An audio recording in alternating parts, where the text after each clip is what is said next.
Okay, the third posture we're going to focus on is laying down. I'm going to get Chris to go ahead and lay down on the mat, and I'm going to show you some important factors that you need to focus on when laying on your back.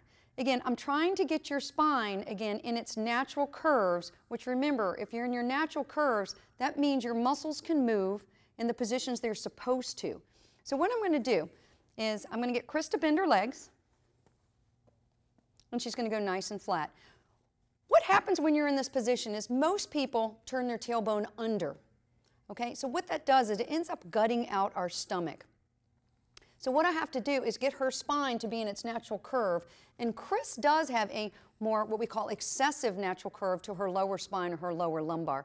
So what I'm going to do is going to show you, Chris, go ahead and flatten out your pubic bone for me by going and giving me the curve of your spine. You can lift the back a little more.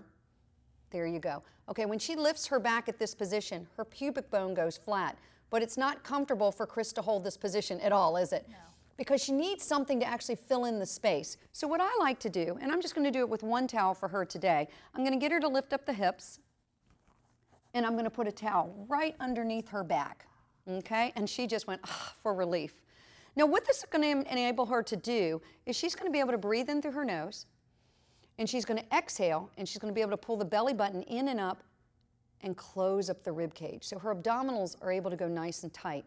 If I take that towel out from underneath her back's going to go flat again, which again, you'd be able to actually engage your upper abdominals, but you're not going to engage the lower abdominals as well because you're out of your natural curve.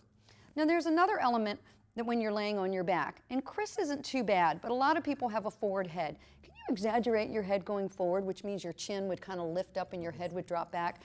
If people had a forward head like this, when they lay down, their head's actually going to plop, and it's going to look like this.